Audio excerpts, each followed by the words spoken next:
আসসালামু আলাইকুম ওরহমতুল্লাহি ওবরাকাতু। আশা করি সকলে ভালো আছেন। আপনাদের দোয়ায় ইনশাল্লাহ আমি অনেক ভালো আছি।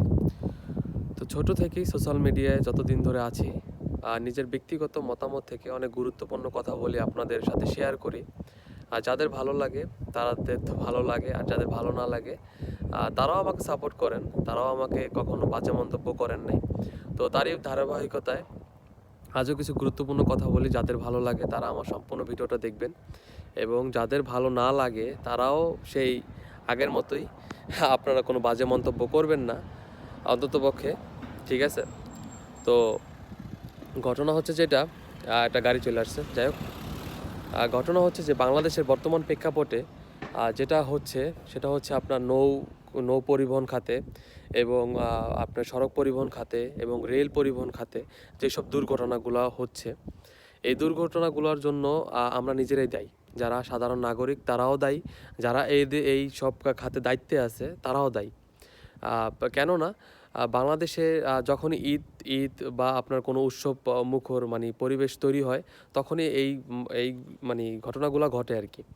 তো যখন দূরপাল্লার বাসগুলা ছেড়ে যায় বা নৌপথের লঞ্চগুলো ছেড়ে যায় বা ট্রেনগুলো ছেড়ে যায়, ট্রেন আর আপনার লঞ্চের ক্ষেত্রে হয় না এগুলা। দেন দূরপাল্লার যেহেতু সড়কে বেশি দুর্ঘটনা ঘটে, যেমন সারা বাংলাদেশে এবার আপনার প্রায় শতাধিক মানুষ আর কি সড়ক দুর্ঘটনায় মারা গেছে। আল্লাহ তাদের যা শহীদি মৃত্যু দান করুক এবং জান্নাত দান করুক। যাই হোক, এই খাতগুলোতে আমরা কিন্তু যদি সচেতন হই তাহলে কিন্তু এই দুর্ঘটনাগুলো ঘটে না। যেমন রেল খাতে এবার যে দুর্ঘটনাগুলো ঘটছে এর জন্য আমরাই দায়ী, এবং এর দায়িত্বে যারা ছিল তারাও দায়ী। কারণ অনেকে, আমি কিছু ভিডিও দেখছি যে টিকিট কাটছে বাট আপনার টিকিট অনুযায়ী সিট পায় নাই, বা আপনার অনেক ভিড়াভিড়ি বা অনেক এই কারণেই আপনার এই সমস্যাগুলো হয়েছে। তো এগুলো যদি আপনার মানে আইনগত ব্যবস্থা নিত, বা যারা এর দায়িত্বে ছিল তারা যদি সচেতন হইতো, তাহলে কিন্তু দুর্ঘটনাগুলো ঘটতো না বা এই সমস্যাগুলো হইতো না। ঠিক আছে, যাক ওইটাও গেল।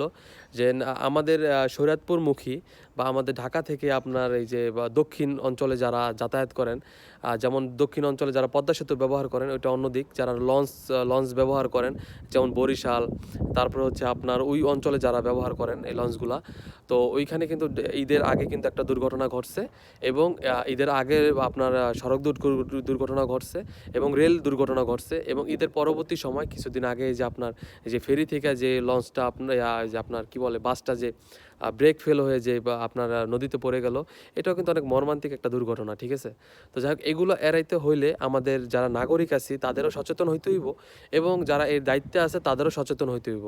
কারণ সামনে আরেকটা উৎসব আসতেছে, যেমন কুরবানি ঈদ আসতেছে। ওইটাতে আমাদের মানে ঈদুল আজহা, দেন ওইখানেও আমাদের কিন্তু ভালো পদক্ষেপ রাখতে হবে, আমাদের নিজেদের সচেতন হইতে হইব, এবং যারা এর দায়িত্বে আছে তাদেরকে সচেতন হইতে হইব। ঠিক আছে, আমরা আর এরকম কোনো দুর্ঘটনা চাই না, এবং সকলেই এই দুর্ঘটনা এড়িয়ে চলবেন। ঠিক আছে, আর হচ্ছে যে আপনার আমার ভিডিও যদি ভালো লাগে তাহলে অবশ্যই আমাকে একটু সাপোর্ট করবেন, লাইক করবেন, কমেন্ট করবেন, শেয়ার করবেন। ঠিক আছে, এবং আমি ছোট থেকেই আর কি আপনাদের এরকম গুরুত্বপূর্ণ অনেক বিষয় নিয়ে কথা বলি, যেটা নিজের ব্যক্তিগত মনে করি যেটা ভালো বা এটা নিয়ে কথা বললে ভালো হবে। তো সেই সব বিষয় নিয়ে কথা বলি। ঠিক আছে, তো সবাই ভালো থাকবেন, সুস্থ থাকবেন, এবং আপনারা সবাই সচেতন হয়ে চলাফেরা করবেন। এবং যেই সব বিষয়ে আমি কথা বললাম, এইসব বিষয় যদি আপনাদের ভালো লেগে থাকে তাহলে এইসব বিষয় নিয়ে আপনারা মন্তব্য করতে পারেন। দেন এতে আমাদের আর কি সচেতনতা ফিরে আসবে, এবং আমরা সবাই আর কি একটা ভালো পরিবেশ তৈরি করতে পারবো। তো সবাই ভালো থাকবেন, সুস্থ থাকবেন। আসসালামু আলাইকুম, ধন্যবাদ সবাইকে।